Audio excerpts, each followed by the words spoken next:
bakit. But yung respeto pa rin, of course, nandun pa rin. So, Bro Jando, nandiyan na si Father Darwin yata, bro. Okay, Father Darwin, good evening. Good evening! Wait mo na.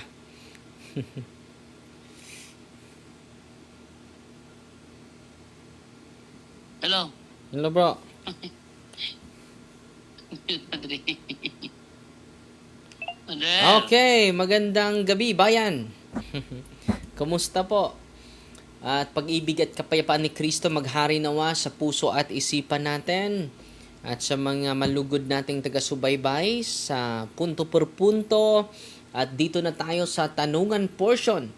So greetings po sa lahat ng mga taga-subaybay natin sa buong mundo.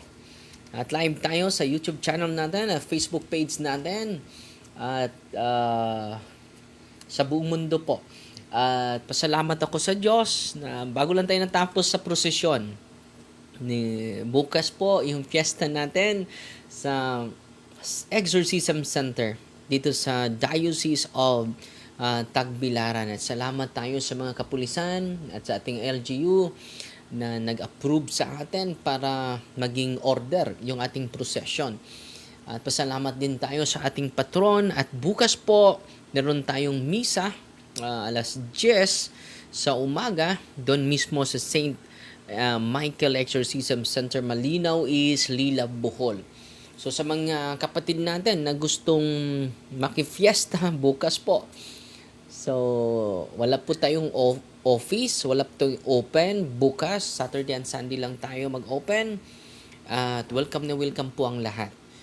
So ngayon, Brother Jando, tanungan portion na tayo. Brother Jando? Okay, may tanong kasi dito kasi na siguro sa kutin ni Father Darwin. Tinatanong ito kay Brother Angel ngayon lang. Yes. Pero ano kasi ito galing kay Francis de Cagas na bakante po ba ang Diocese of Tagbilaran ngayon, so walang obispo. Pwede din pala tanggihan. Pwede tanggihan kapag i-accept sa Santo Papa yung yung reason. Kapag hindi niya tatanggapin, wala kayong magawa.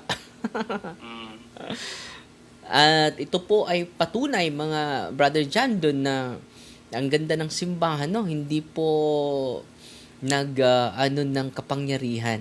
No? Yung iba ay ipagbili pa yung kaluluwa at laman para lang makuha yung posisyon. No? Yan po yung nakita ko na ehemplo ni Monsignor Gerardo Saco, mga kapatid. At maliban dyan, kahit Monsignor, hindi yan magpatawag ng Monsignor, kahit Monsignor talaga, no? Tawagin mo lang ako ng Father, wag na ng Monsignor. Baka monster, no? So kahit yung office niya ay pwede siya tawaging Monsignor, no? Very humble po na pari. At alam nyo, yung si Father Gerardo Saco, mga kapatid, grabe yung pastoral niya. Marami siyang nagawa sa diocese natin. Kaya nga, yan po yung nakita sa ating Arsobispo, Archbishop Abitoy, at siya yung na-recommend. Pero may, nabigla ako sa comment, Brother Jando. Sabi ng isang comment. Hindi ako makasagot eh. Dami ng tanong bakit ano daw ang reason daw ba't tinanggihan? Hindi ko naman masagot. Santo Papa lang at si Monsignor yung nakakaalam. Meron nag-comment dito, Brother Jando, si Ate Sandy. Si Darwin, ang power hungry. No, may power hungry daw ako, mga kapatid.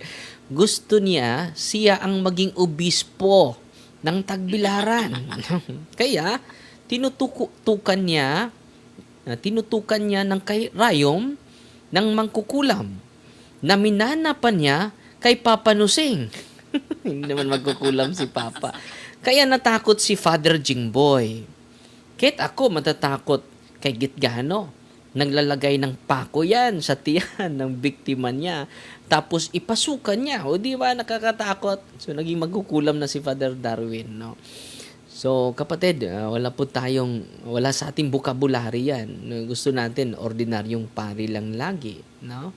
At kung ang mahal na Santo Papa, Brother Jando, hindi niya tinanggap, walang magagawa si Monsignor Saco, no? So, siguro may rason ang Santo Papa na kanyang tinatanggap para ipakita sa mundo na ang simbahan ay hindi naglulumbaan, no, sa pagtanggap ng posisyon, kundi nag-ano tayo, ah, nagtatakbo tayo hindi sa posisyon, tumatakbo tayo to serve one another. Kaya nga one of the titles of the Pope is Servorum. Anong kahulugan niyan? The servants of all the servants. No? He is the servant of all the servants. Yan po yung challenge ni Kristo, di ba, sa atin? Yung sabi ni Kristo,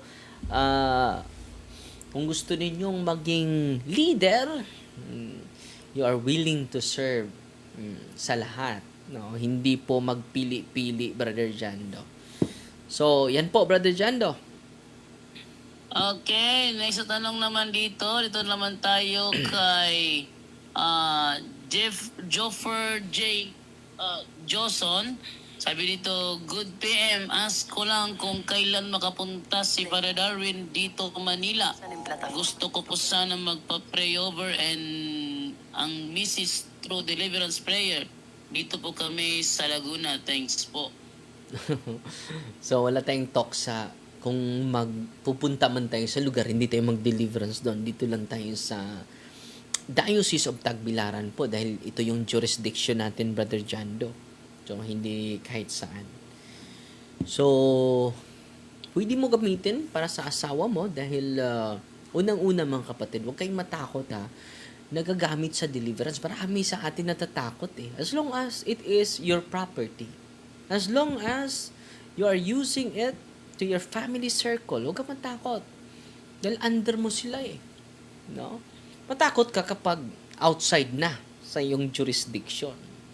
Dahil yun po, dudubli yung legalistic yung demonyo. Wala ka ng authority sa kapitbahay mo. Nag-deliverance ka nito. Ganon. Unless, kung Brother Jando, unless kung meron kang training or special, kasali ka sa special na sa ating team, no? Sa bawat diocese merong deliverance ministry, meron din kasamang mga exorcist. So, pwede mo gamitin yung deliverance prayer as long as you practice cares. And then pinopost ko din, Brother Jando, yung solemn renouncement po sa mga nakikinig ngayon na active sa ministry. Dapat before ka maging active, you need to do a solemn renouncement in front of the Blessed Sacrament. At nandyan po yan sa Facebook timeline natin, pinipin natin para magamit natin in front of the Blessed Sacrament. At kung malayo ka sa Blessed sa simbahan, so in front of the crucifix or the image of Mama Mary, pwede mo i-recite yan. Huwag mong dalian yung pag-pray. No? It should be a sincere and from the heart, yung with great devotion yung pagdasal natin, hindi nagmamadali. At pwede magamit mo, pwede kayo mag-deliverance sa mga family members ninyo, pwede niyo i-deliverance yung property ninyo. Yung property lang para well protected po kayo. At dapat na-practice na ninyo yung cares at na-renounce ninyo ang dapat ma-renounce. Brother Jando? Okay, tanong naman ito naman from Kent Asi, saan tayo mag-send ng mga katanungan para kay Father Darwin? Dito lang, comment section. Kung gusto nyo ng mismo kayo makausap, pasok kayo sa Zoom at mag-open camera kayo. Okay, next tanong naman ito naman tayo sa WhatsApp from 1723. Sabi dito, hello bro, magandang gabi sa inyong lahat. Tanong ko lang kay Father Darwin. Umalis ako sa trabaho ko. Binigay na sa akin ng ina ang separation pay kada taon. Dito sa Italy, ang tawag ay TFR. Pwede dito taon-taon ibibigay. Ngayon, nagbigay din ang anak sa akin. Nagamit ko ngayon ng pera. Pinambayad ko rin sa utang ko. Ikumpisal ko ito sa pare kasi alam kong nagkasala ako. Ang tanong, pwede ba akong tumanggap ng Eucharistia kahit hindi ko pa naibabalik ang pera sa anak? Salamat bro sa sagot. Bro, Jando, hindi ko naunawaan yung separation fee. Hindi ko alam. Kung nakagawa siya ng injustice, dapat mangumpisal siya. Siya yung makadetermine eh. Dahil yung tanong niya ay hindi natin alam yung historical backgrounds, lalo-lalo na sa kultura sa Italia. Hindi natin alam. So kung nakagawa ka ng injustice sa pamilya mo, sa family members mo, Mukhang sa pamilya, Padre, kasi nagamit doon niya yung pera. Nagamit niya yung pera. Sabi dito ito sa Italy, tawag ay TFR. Pwede dito taon-taon ibibigay. Ngayon, nagbigay din ng anak sa akin, nagamit ko ngayon ang pera. Pinambayad ko yun sa utang ko. So una, mangumpisal ka, then i-confront mo yung anak mo na nagamit mo. And then bayaran mo dahan-dahan. Kung hindi mo kayang mabayaran sa isang buwan, mag-usap kayo. No? At kung mangumpisal ka, after that, kita mo na nagsisi ka. Then you can receive the Eucharist. Then makipag-usap ka ng mahinahon sa anak mo para hindi naman magiba yung magandang relasyon ninyo na mag-ina. Brother Jando? Okay, next tanong naman ito galing kay Fork Singgang. Sabi niya, anong po tamang gamitin para Darwin? Maswerte ang araw natin ngayon dahil may free time o mapalad tayo ngayon. Teka, hindi ko alam Okay, tayo kay Eme Alfonso. Totoo pa din po ba yung mga speaking of tongue ng mga born again? Unang-una mga kapatid, dito po tayo sa i-elaborate natin ng kaunti para maunawaan tayo. Totoo na may speaking in tongue hindi ako mag-comment sa ibang sekta. No, totoo na may speaking in tongue. Pero itong speaking in tongue, Brother Jando, dito tayo sa homily ni Pope Leo. Yung homily niya ay nangyari ito September 1, 2025 during the homily mass for the opening of the general chapter of the Order of Saint Augustine at Basilica of San Agostino in Campo Marzio, Rome. So sabi niya, ito Brother Jando meditating on Pentecost, our Father Saint Augustine responding to the provocative question of those who ask why today the extraordinary sign of speaking in tongue is not repeated. So, ito yung tanong, Brother Jando, bakit ba yung extraordinary speaking in tongue is not repeated today? As it was once in Jerusalem. So, yung maramihan, Brother Jando, sabi ni St. Augustine, it is not repeated as it was once in Jerusalem. It happens only once. Yung panamihan na nagsalita ng ibang lingwahe, Brother Jando, dahil present po during this time yung different nationalities. Bakit nagsasalita sila ng lingwahe, Brother Jando? So that the message will be understood by different nationalities. Meaning, the message of the Lord is not exclusive, inclusive. The message of the Lord is universal. So, yan po yung rason. Why it was not repeated today. It was once in Jerusalem. Offers a reflection that I believe can be very useful for the task you are about to undertake. Augustine says, at first, each believer spoke all languages. Now, the whole body of believers speaks in all languages. Ngayon, Brother Jando, lahat tayo nagsasalita na ng iba't ibang lingwahe. Yung simbahan, Universal Church is speaking in their own languages. No? Kaya pala wala na ngayon yan. No? Sabi dito naman sa Brother Jando, dito naman sa dogmatic constitution, dapat malaman natin ito It is only given for a few, Brother Jando. It is not given for all. So, kung dami na yung magsasalita na ibang lingwa, delikado po yun. So, itong extraordinary gift, especially the speaking in tongue, Brother Jando, ano ba sabi ng simbahan? Dito tayo sa Lumen Gentium, the mystery of the church. Ito po ay dogmatic constitution, Brother Jando. So, mabigat po ito. Dahil dogmatic statement po ito. Anong sabi ng simbahan? Ito po ay solemnly promulgated by His Holiness Pope Paul VI. Dito tayo sa last portion. Sabi ng simbahan, extraordinary gifts, plural po ito. Kasali na dito ang speaking in tongue. No? Speaking in tongue is extraordinary gifts.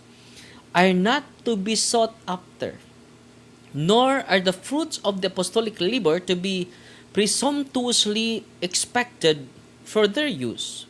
But judgment as to their genuity and proper use belongs to those who are appointed leaders in the church, to whose special competence it belongs, not indeed to extinguish the Spirit, but to test all things and hold fast to that which is good. So dito mga kapatid, sa dogmatic constitution, hindi natin hihingin yung extraordinary gifts. Cannot be sought after. Pero ang nangyari sa atin, hingi tayo ng hingi. Bawal yun. Ano sabi ng simbahan? Extraordinary gifts are not to be sought after. Hindi natin hihingin. Kapag hihingin mo, it is a spiritual pride. Okay? Yan po sa dogmatic constitution. Pero ano sabi ng simbahan? At yung Pauline speaking in tongue. Dito tayo kay Paul, Brother Jando. Anong sabi niya? Ito po yung sabi niya. Kung may magsasalita ng ibang lingwahe, ito po.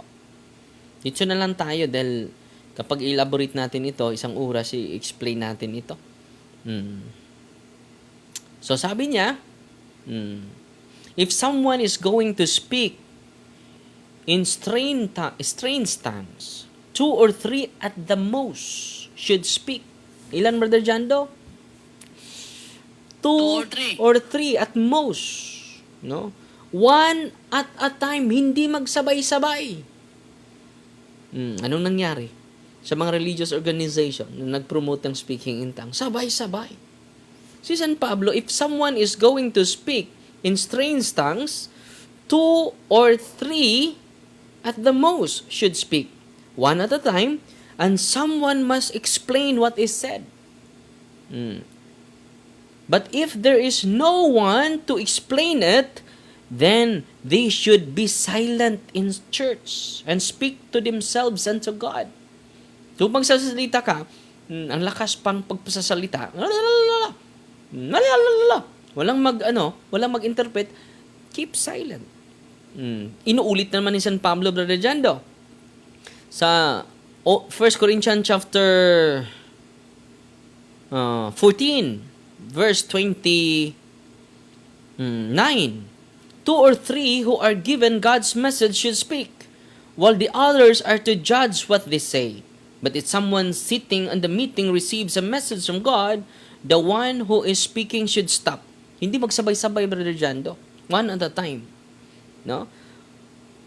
All of you may proclaim God's message one by one, so that everyone will learn and be encouraged. No? So the gift of proclaiming message should be under the speaker's control. So yung iba, hindi na control nila. Yan po ay marami sa kanila na naharas na. Hindi na po yun gift, but it is a divine position. So dito, Brother Jando, ang speaking in tongue na naayon kay St. Paul, Brother Jando, 2 or 3 at most. Biblical yan. So, yung maramihan, Brother Jando, it is only happened once in Jerusalem. Sabi ni St. Augustine, it was not repeated in our modern time today. Yan po, mga kapatid. So, kahit Katoliko, lalo na ibang sikta. So, i-promote natin, mga kapatid, yung dogmatic constitution, Lumen Gentium chapter 12. Extraordinary gifts should not be sought after. Brother Jando? Oh, Father, i-clarify ko lang sa ganyan. Dati rin kasi ako diyan, no? Matagal ako diyan at maraming 8 years ako diyan. Hindi na doon sa charismatic namin Father, ni Bishop Pacani yun, no? Siya yung spiritual advisor. Ang tanong ko lang Father, usually yan 'di ba? Ang bawal yung 'di ba yung may mga paring advisor para pina-practice. Ngayon, doon sa charismatic ko po dati, hindi wala silang walang practicing o mag-practice tayo ng speaking of tongue, walang gano'n. Ngayon, ang nangyayari po, Father, pagka may mga gawain, lalo na pag nag-invocations of the Holy Spirit, ang dami, nagsisigawan talaga. Dire-diretso yun, lalo na pag matagal. Ang tanong ko lang, Father, ngayon, paano yun? Kasi hindi naman nila hiningi daw yun, bigla na lang gumaganon sila. Can we say na automatic yun, demon possession yun, o kailangan mong i-diagnose?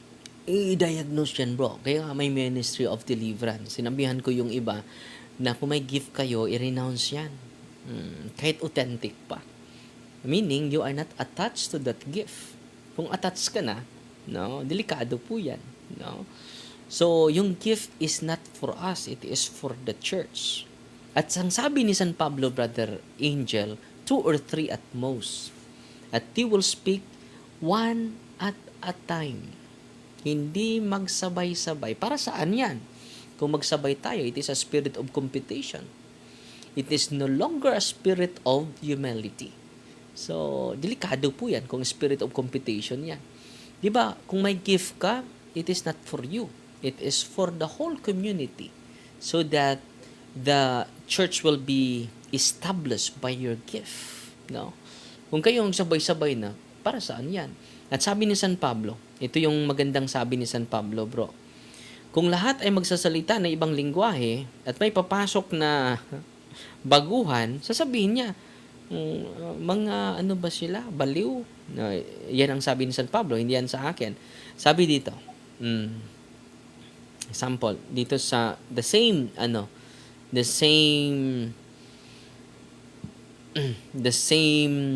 text, 1 Corinthians chapter 14 verse 15. Verse 16. When you give thanks to God in spirit only, how can ordinary people taking part in meetings say amen to your prayer of thanks? They don't know what you are saying. Even if your prayer of thanks is quite good, other people are not helped at all. But in the church, I would rather speak 5 words that can be understood in order to teach others than speak 1,000 of words in strange tongues. Yan ang sabi ni San Pablo. So then, 14:22. So then, speaking in strange tongues is a sign for unbelievers. Para saan pala itong speaking tongue, bro? Para sa mga different nationalities. Para maintindihan nila, paano yan? Puro naman tayo Bisaya, puro naman tayo Pilipino, bakit mag-speaking in tongue pa? So then speaking in strange tongues is a sign for unbelievers, not for believers. While proclaiming God's message is a sign for believers, not for unbelievers. If then, ito po, maganda po ito. If then the whole church meets together, everyone starts speaking in strange tongues, and some ordinary people or unbelievers come in, won't they say that you are all crazy? So dito bro, kung lahat kayo, ang dami na nagsasalita ng ibang lingwahe, and then may bago tayong membro, bago tayo na-convert, sasabihin nila, ano bang nangyari sa kanila? Nangabuang na ba sila? Naging bawliw na? Yan po ang sinabi ng San Pablo, bro, ha? 1 Corinthians chapter 14 verse 23. So nagsagawa siya ng brother Angel, na kung may magsalita ng ibang lingwahe, 2 or 3 at most. At they will speak one at a time so that it will be interpreted. Yan po, bro. Ang nangyari sa atin, sabay-sabay na eh. Yan po ang delikado, bro Angel. So, ibig sabihin po nun, parang more on lahat yun, actually, dami niyan eh. Naku na, million yan sa Catholic, no? Pati nga si Yes. Pope Francis is a cardinal, siya, nung cardinal pa siya, spiritual advisor siya kaya sa mga, sa mga charismatic at sinasabihan niya nga na dapat wag lumampas sa Catholic teachings.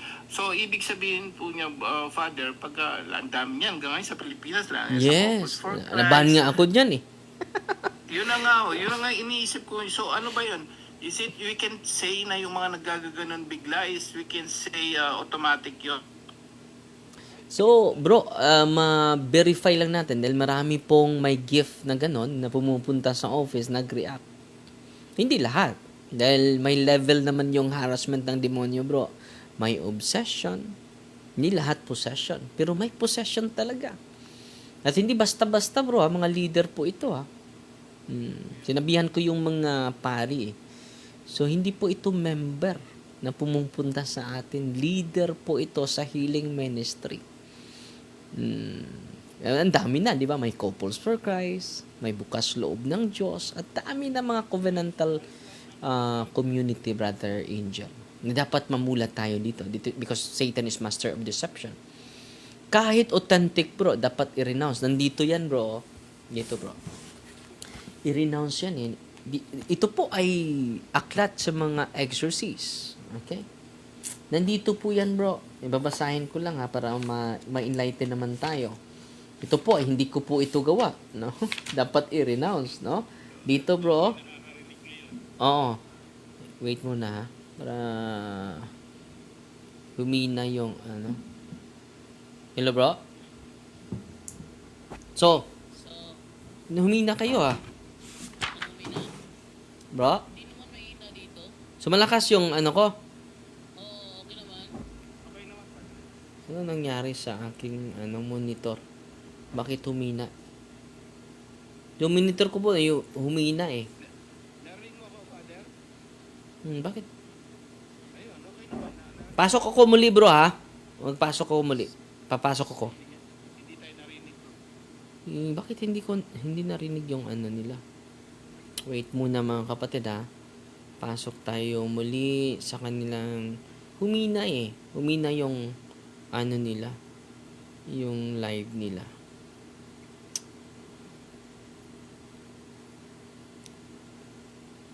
Wait muna, pasok muna tayo. Balik muna tayo sa Zoom.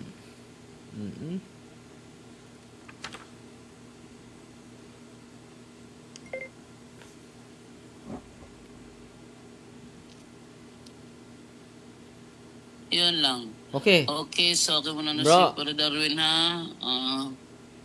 Host ko muna. Oh. Okay, go ahead. Brother Darwin, go ahead. Bigla Ay, lang, sige, go ahead. Na-mute ko. so bigla lang nawala yung boses niyo. Okay na. So dito, bro, ipakita ko sa inyo, ha, na nandito talaga sa kahit kahit authentic yung gift mo, dapat i-renounce pa rin. Nandito po yan sa exorcism ritual po. Ito po ay akda po ito ni Father Cabading, no? So babasahin ko lang, ha. Nandito yan sa renouncement eh. Yung mga counterfeit na charism dapat i-renounce. Kasali dito, renouncement and prayer for spiritual nandito po. Babasahin ko lang, ha, para mag-guided po tayo. Nawala. Okay, nandito po, no? I renounce any counterfeit charism I may have received from false anointings. May mga anointings din na false. I renounce the counterfeit charism, mention each one, speaking in tongues, visions, prophecy, healing, etc. No? I renounce all my desires to possess extraordinary gifts so that others will admire me. So, nandito po yan. No? Nandito, Brother Angel. So, sinabihan ko yung grupo sa mga pari na nag-promote nito, kung authentic yan, mag-undergo tayo sa gift na nasa simbahan, yung ministry of exorcism. Dahil marami po yung mga leader. Higit na po sa 10, Brother Angel. Higit na po sa 10. malapit na mga almost 20 na po ang pumupunta sa atin na hinaharas talaga. Nakala ko, Father, gift yun, galing sa Diyos. No? So, balik tayo sa Brother Angel, ni St. Paul. Nasabi ni St. Paul, 2 or 3 at most. Hindi po yan galing ni Father Darwin, ha?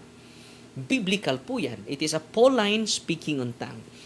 Pero marami sa atin sumusunod sa Protestant speaking in tongue. Yan po ang katotohanan, Brother.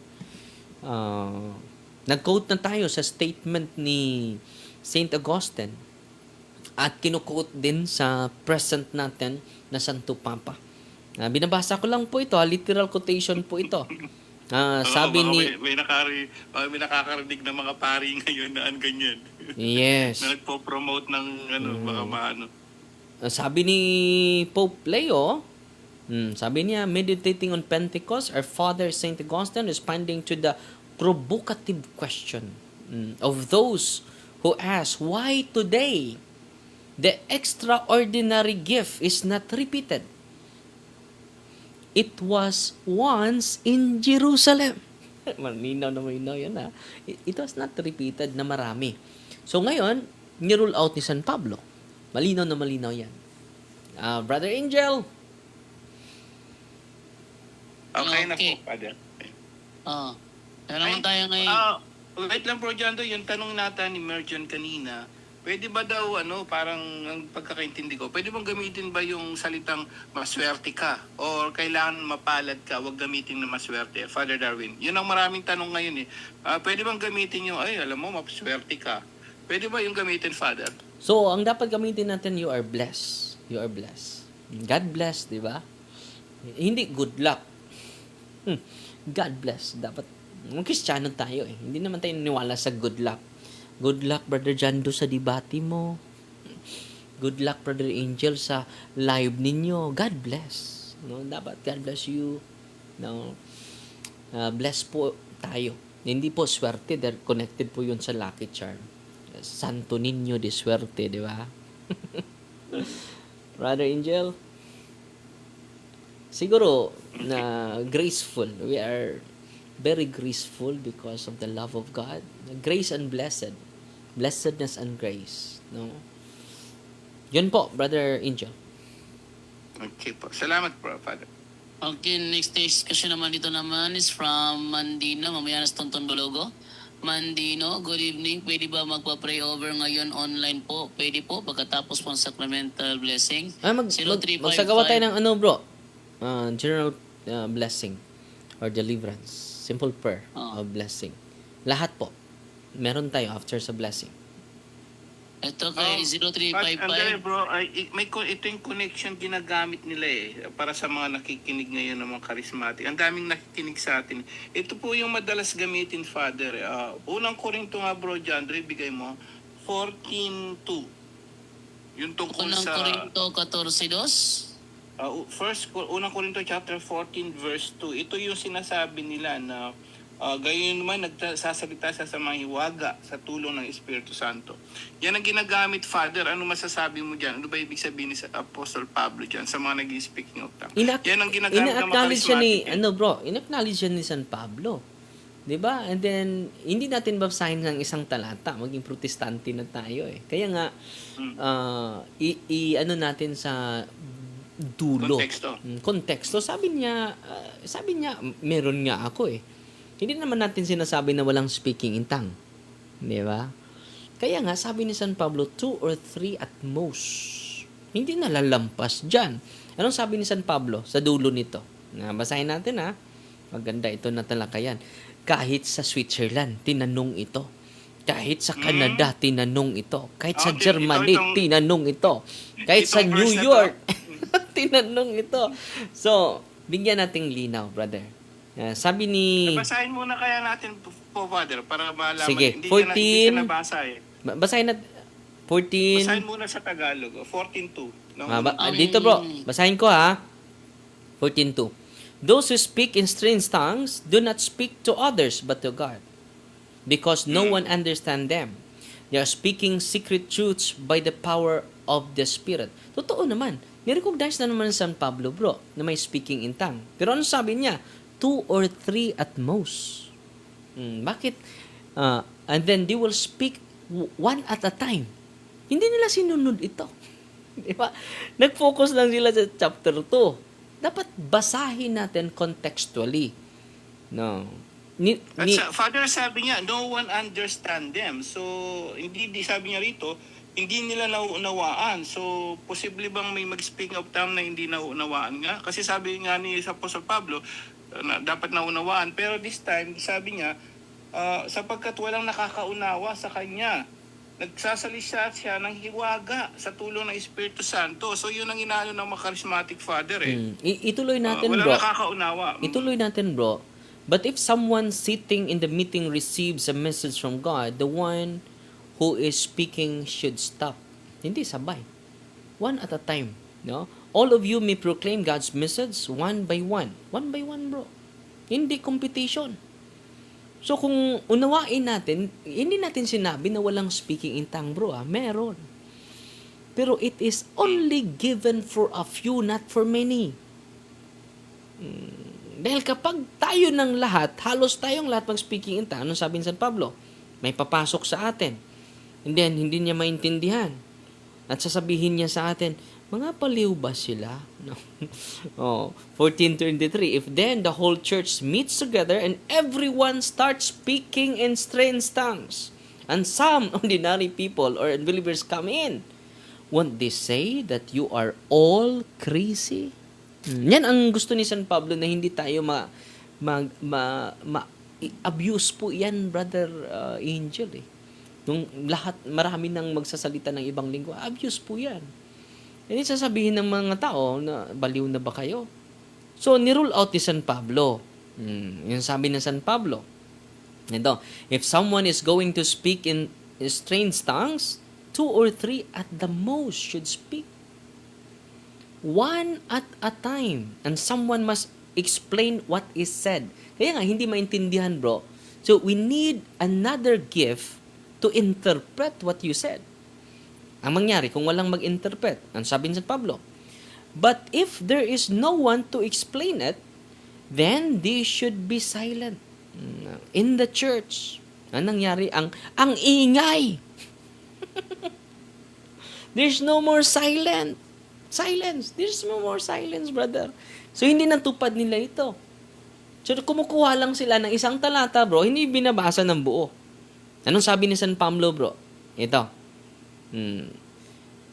Sabi niya. Sa Tagalog siguro, para sa mga matatanda nating listener, sige.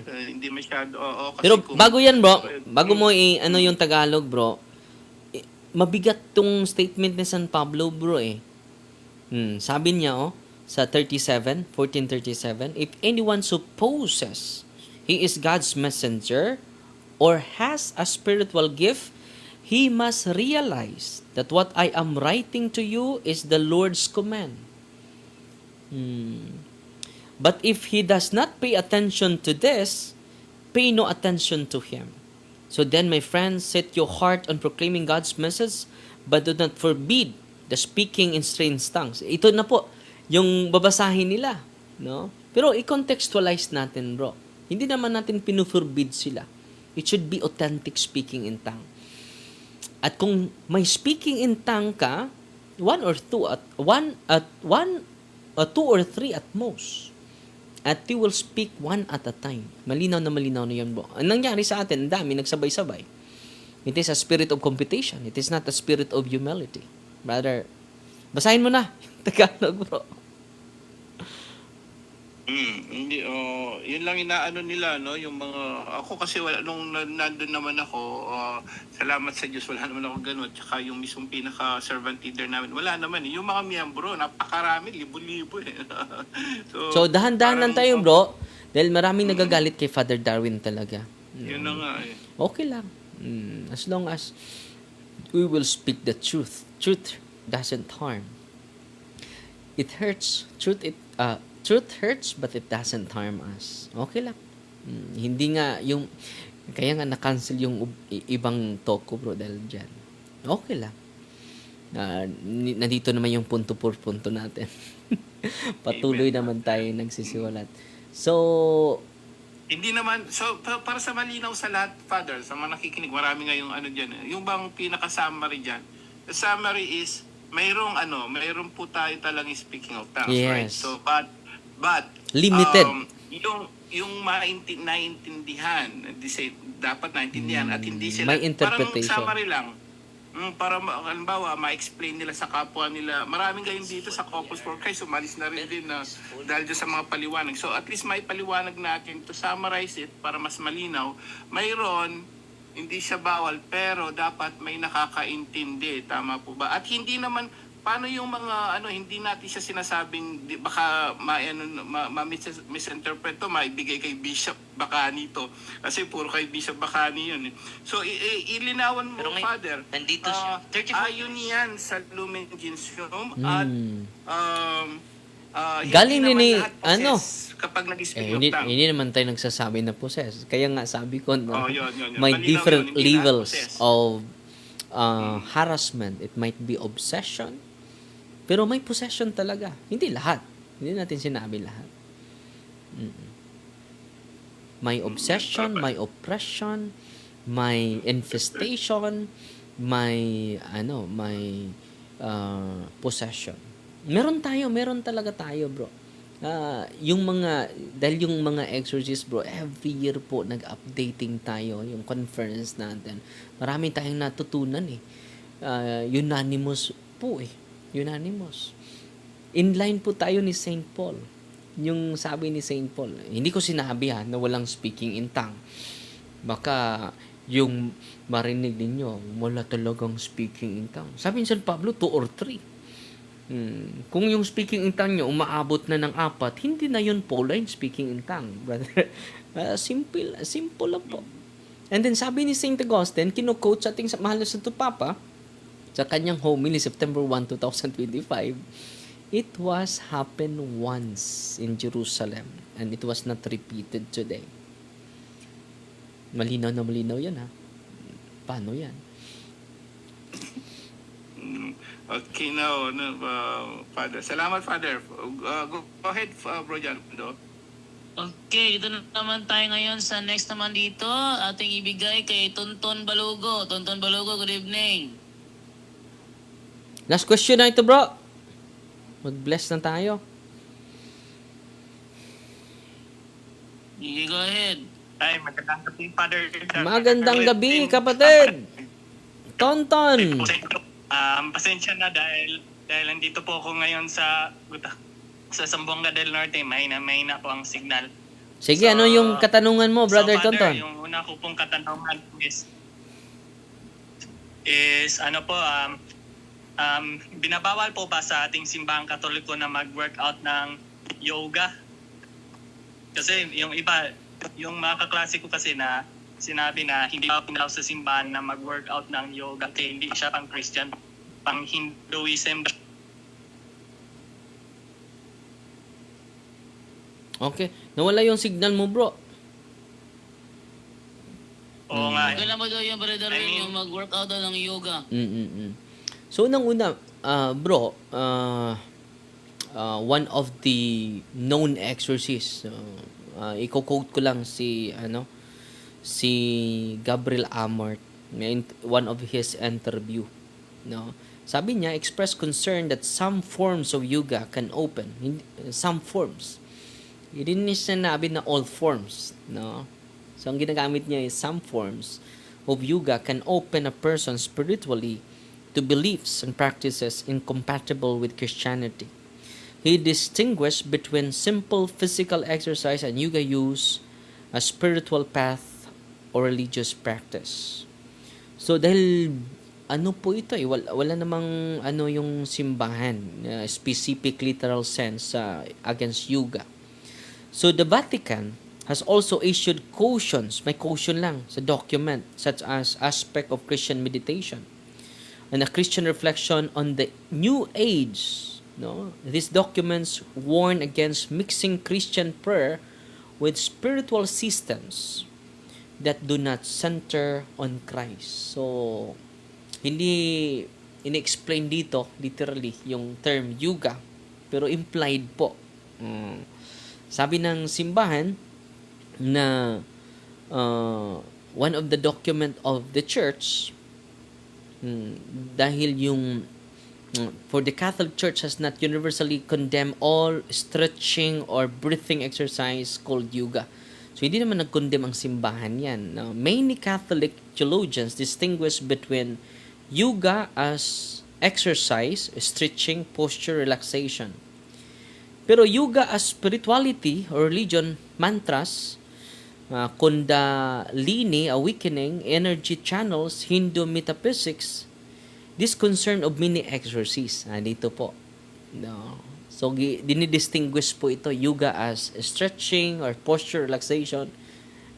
Okay lang yon. Pero yoga as spirituality, yung may mantras na, no? Or kundalini awakening, energy channels, Hindu metaphysics. The concern of many exorcists is mainly with the second category. Kung for exercise lang, bro, walang masama doon. Pero yoga as spirituality, meron ng mga mantras, kundalini awakening, energy channels, may madudoble na yung energy mo. Hindu metaphysics. The concern of many exorcists is mainly with the secondary category, yung yoga as spirituality. A balanced Catholic approach often suggested by priests is avoid chants, mantras, invoking non-Christian deities. So, delikado po, mag-invoke ka na ng Christian deity or God, Diyos. And then, itong avoid occult energy, based spirituality. Kung may occult or energy based spirit, delikado po yan. No, hihigop na tayong energy sa bundok. Hihigop na tayo ng energy sa kuweba. Delikado po yan. No? Keep prayer centered on Jesus Christ. Should be focused on Jesus Christ. And prefer authentically Christian meditation and contemplation. Yung contemplation natin nakasentro ni Kristo. So, yun ba, yung concern ng mga exorcists, yung second category. Yung yoga as spirituality or religion. Meron ng mantras, meron ng awakening of the soul, energy channels, or Hindu metaphysics. Yan po, kapatid. Second question ko po, Father, is pwede lang po ba matulog na nakasuot itong kwintas ng cross? Pwede po. Hindi pinagbawal yan. Pwede. Bro, Ton, pwede Kasi bro. minsan nakakulob. Ano ba yung Tagalog na nakakulob? Pwede. Hindi mo naman yan, Nakakulob. dinidesecrate eh. Okay lang, bro. So, yun lang po ang aking katanungan. By the way, Father, nandyan lang po ba kayo sa Bohol this May 21? Dahil pupunta sana kami dyan 21. together with my father. 21. Yung talk natin is, yung 21, anong araw yun? Thursday. Nandyan ako. Nandyan po. Kasi si Papa pauwi. Dyan kasi kami magkikita ni Papa galing abroad. Wow.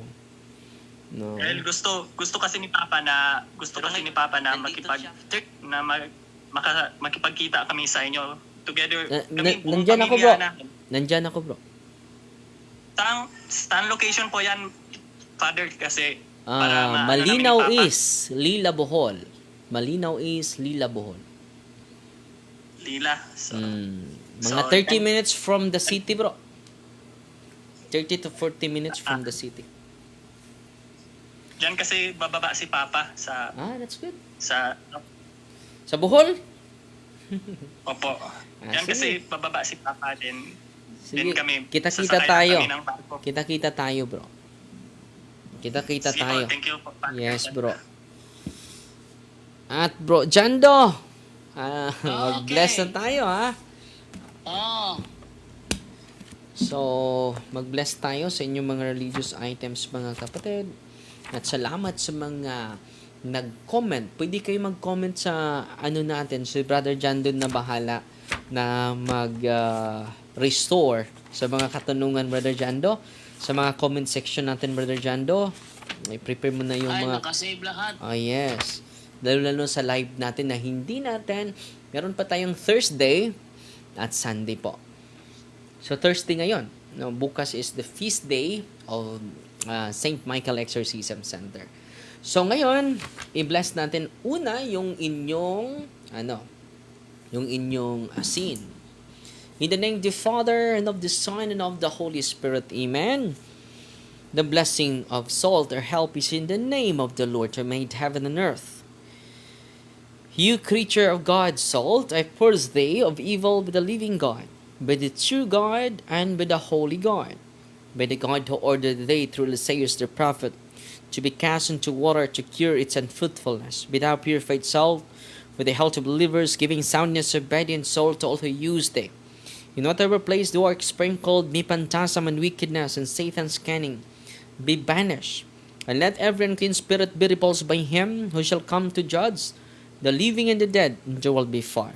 Almighty everlasting God, humbly we implore your boundless mercy, that thou with thine goodness to bless and sanctify this creature of salt which thou hast given for the use of mankind. May all that use it find in it a remedy for soul and body, and let everything with it touches or sprinkles be freed from uncleanness, and assault from evil spirit, through Christ our Lord. Amen. Lahat ng salt ninyo ay holy and exorcised salt. Isunod natin yung tubig ninyo, pakibukas po yung takip ng tubig ninyo. You creature of God, water, I purge thee of evil. In the name of God the Father Almighty, in the name of Jesus Christ His Son our Lord, in the power of the Holy Spirit, that thou mayest be water fit to brace us against the envious foe. Mayest thou be empowered to drive him forth and exalt him, together with his fallen angels, with the power of the selfsame Jesus Christ our Lord, who shall come to judge the living and the dead, and will be far. O God, who for man's salvation dost dispense wondrous mysteries, with efficacious sign of water, hearken to our prayer, pouring forth your benediction upon this element, once we consecrate with manifold purifications. Let this creature serve you in expelling demons and curing diseases whatsoever.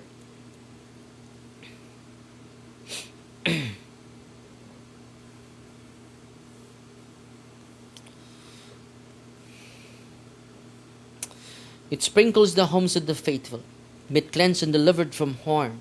It transforms in joy, spirit of goodness, an air of peace, freed from painful and needy snares, by the sprinkling of this water, and everything opposed to the safety and repose of them, that worldly end be banished, so that they may possess the well-being they seek, in calling upon your holy name, and be protected from all peril, through Christ our Lord. Amen. May the salt and water be mixed together, in the name of the Father, and of the Son, and of the Holy Spirit. Amen. Haluan nyo ng kaunting salt yung tubig ninyo. The Lord be with you. Let us pray, author of the invincible strength, and King of conquerable in power, ever the glorious triumphant one, who restrained the force of the adversary, overcome the fiercest of differing enemy, we boldly put them down, hostile influences, prostrate and fearsome we beseech the Lord. Consider kindly this creature of salt and water, make it honored and sanctify it with a Jewish witness. Wherever it is sprinkled in your name, with devilish infection cease, venomous stir be driven afar, but let the presence of the Holy Spirit be ever with us, as we implore your mercy through Christ our Lord. Amen. So lahat ng tubig ninyo, hindi lang yung holy water, holy and exorcised water. Last resort na po ito kapag yung pari ay hindi nilapitan nyo na hindi mag-bless. So, itong olive oil ninyo, isunod natin. Our help is in the name of the Lord, who made heaven and earth. God's creature oil, He cast out the demon from you. By God the Father Almighty, who made heaven and earth and sea, and all that they contain. Let the Osiris power, the devil's legions, and all Satan's attacks and machinations be dispelled, driven afar from this creature oil. Let it bring health in body and mind till He use it. In the name of God the Father Almighty, in the name of Jesus Christ, His Son, Lord, the power of the Holy Spirit, the Advocate, as well as the love of the same Jesus Christ, our Lord, who is coming to judge both the living and the dead, there will be far. Lord God Almighty, before whom the host of angels stand in awe, and also the service of acknowledgement, please you to regard feebly, and to bless and hallow this creature oil, which by power has been pressed from the juice of olives. You have ordained unto the sick, so that when they are made well, they may give thanks to you, the living and true God. Grant, we pray, that those will use this oil, which are blessing in your name, may be delivered from all suffering, all infirmity, all wiles of the enemy. Let it be a means of averting any kind of city for man, made in your image and redeemed by precious blood of your Son, so that he may never again suffer the sting of the serpent, through Christ, O Lord. Amen. So lahat ng olive oil ninyo ay holy and exorcised oil. Isunod natin yung middles, incense, candles, rosary, cross, crucifix, sacred images of God, sacred images of the angels and the saints, bells, scapular, handbook. So, general blessing po ang kasunod. Heavenly Father, through your Son, Jesus Christ, our Lord, in obedience to Him, you embrace the ministry He has entrusted to His bride, the Church. Grant now in your mercy, we pray, a very special and powerful blessing on all religious items, that we will use the ministry of healing, spiritual liberation, and exorcism. Thine that through the blessing you bestow, may it be a very potent and terrible weapon against the attacks of the evil one and his legions. May these religious items mightily restrain the devil and his demons and all unclean spirits, rendering them powerless and able to harm the afflict your peace and people to whomever these are used in the exercise of the ministry. Wherever it is kept, when clean and diabolic spirits flee in fear, never daring to harm nor even approach. In the exercise of the ministry of healing, spiritual liberation, and exorcism, may Jesus Christ, your Son, be glorified forever. This we humbly ask, to the same Jesus Christ, our Lord, your Son, who lives and reigns with you in the unity of the Holy Spirit, one God, forever and ever. Amen. In the name of the Father, and of the Son, and of the Holy Spirit. Amen. Magsagawa tayo ng simple prayer of deliverance, and then kayo na po ang magsagawa ng solemn renouncement. Nandun po yon sa Facebook page natin. Pinipin ko po yung check, may blue check. Yun po, yung may verified sa Facebook po. Huwag kayong mag-reply sa mga nagme-message sa inyo na nakapangalan. Kinukuha yung mukha natin, mga scammer yon. Mag-ingat po kayo, mga kapatid. So, mag-simple prayer of deliverance tayo. In the name of the Father, and of the Son, and of the Holy Spirit. Amen. In the name of Jesus, I seal this area with the precious blood of Jesus Christ, especially our technologies. Dear Mama Mary, I humbly ask you to protect us from all the retaliation of the evil spirits. As we do this ministry, cover us all with your mantle of love and protection.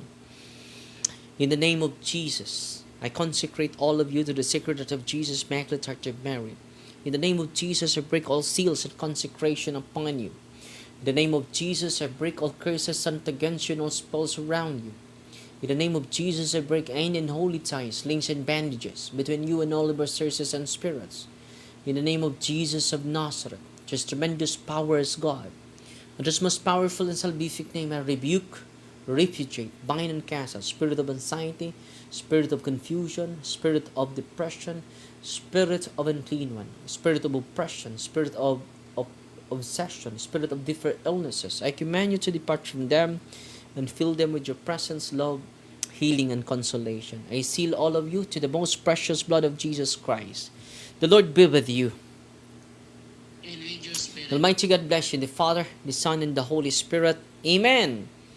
At bago ako mag-exit, mga kapatid, abangan nyo po yung series of catechism natin sa indulgence dahil marami sa atin hindi natin alam yung indulgence. Salamat na lang ni Pope John Paul II, meron siyang 3rd edition sa General Norms of Indulgence. Meron siyang 20 norms na i-discuss natin. So natapos ko na yung part 3. So dito tayo sa part 4. Si Brother Jando din, i-translate mo yung Brother Jando, komentary lang, yung mga debate daw natin sa sa mga okultista, yung mga antigiro, Brother Jando, dalawa yon last December. Yung kay Denmark, nagawan ko na yung kay Denmark. Very good. So parang Brother Jando, hindi na yung subtitle dahil matagal.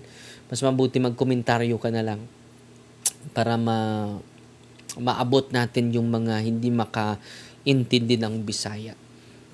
At pasalamat ako sa mga kasamahan ko. Unang-una, ang Diyos, Ama, Anak at Espiritu Santo at ating mga guardian angels, St. Michael, Raphael, and Gabriel, at yung mga guardian angel natin at yung mga patron saints natin, kasamang-kasama natin.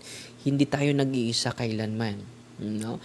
At pasalamat din ako, Brother Wendell Talibong, Brother Tata Rosal, Brother Romer, Brother Romel, Brother Aljan, Brother Jando, Ate Idna na nasa likod sa ating programa, at si Brother Angel, at si Brother Jundre, at si Brother Vincent.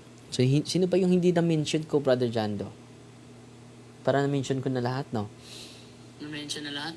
So, pasalamat ako at sa malugod natin na mga subscribers po. Maraming salamat po at ang dami po.